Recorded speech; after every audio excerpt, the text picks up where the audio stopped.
ne na nek romantičen, nostalgičen način, ampak tako, da nam ta dediščina pokaže možnosti in poti za našo sodobno ustvarjalnost. To je zelo pomembno.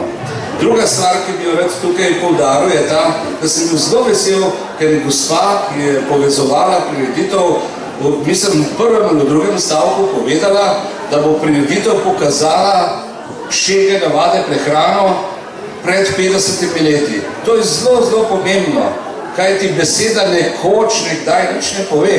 Nekoč je lahko pred 2 dnevoma ali pa pred 500 leti. Če pa rečemo pred 50 leti, pa vemo, kdaj se je ta stvar odvijala in so jo seveda ljudje tudi pripravili na tak način. Naslov vaše prireditve je Okusi Tuhinjske doline.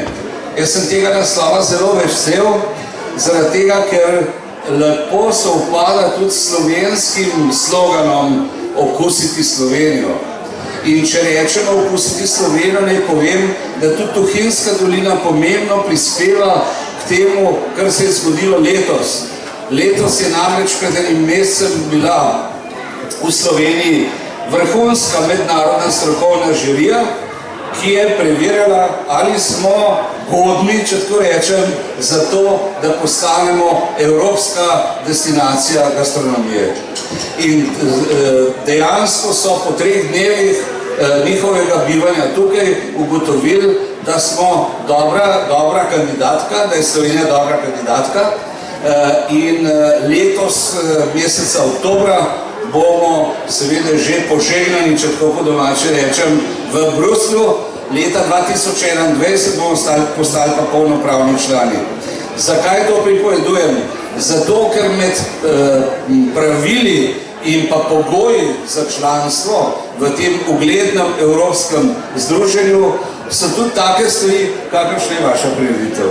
To se pravi, lokalno prebivalstvo, lokalno in regionalno okolje in njihova kulturna dediščina, ki na nek sodoben način živi z nami naprej in nas navdihuje pri iskanju novih rešitev. Seveda, kulinarika je danes zelo popularna. Žal, najslabše preko medijev, preko televizije, kjer bi lahko bila odlično uporabljena in predstavljena, ampak nam bolj prikazujejo posamezne psihiatrične profile, ki tam kuhajo neke nemogoče stvari in izkazujejo svoje znanje. Nič pa tistega, kar je naše, značilno, lokalno, tisto, kar je opredeljevalo človeka v posameznih obdobjih zgodovinskega razvoja z njihovimi vsakdanjimi in prazničnimi jedmi. Zato je zelo pravilno, da ste se odločili prikazati nekatere praznične jedi in če mi dovolite, jaz se opravičujem, profesori smo navajeni na 45 minut, bom prej končal, bom tukaj malo pokomentiral, preden pa začnem komentirati, pa mogoče še to. Kaj je slovenska kulinarična formula? Slovenska kulinarična formula pravi, imamo eno jed, ki se na različne načine imenuje. In imamo več različnih jedi, ki imajo isto ime.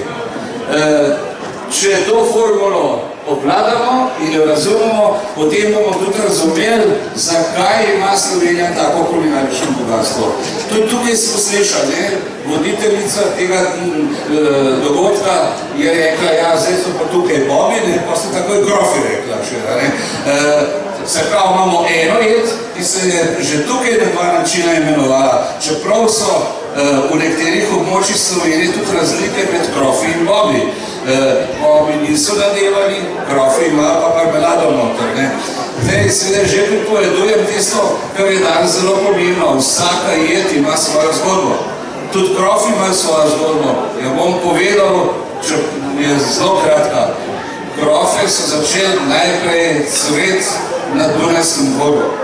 In sicer jih je cvrla ena gospa, kuharica, dvorna, ki se je pisala Cecilija Graf.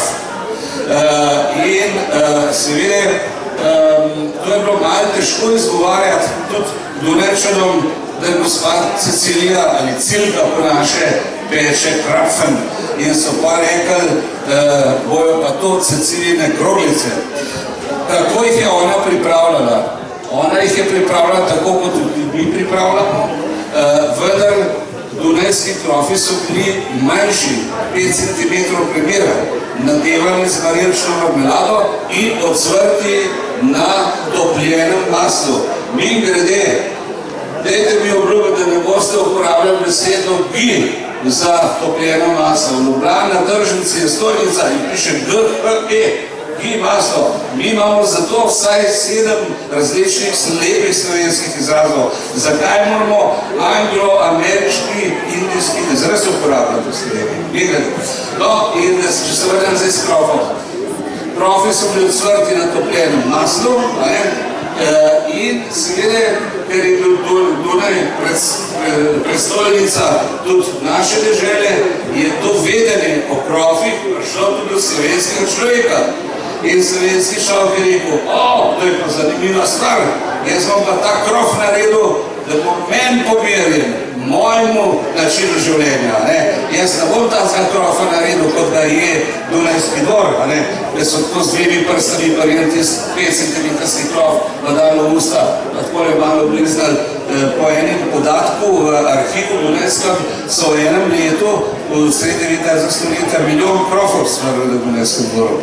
No, in slovenski šalk je pa naredil malo večji krof, ki ni bil nadevan, odsvrt na svinjski masti, se dvakrat ugriznil, skljusit, pa se ga dal v žep, pa še 2 dni naprej jedo. Skratka, zdaj se malo hecam, ampak dejstvo je to.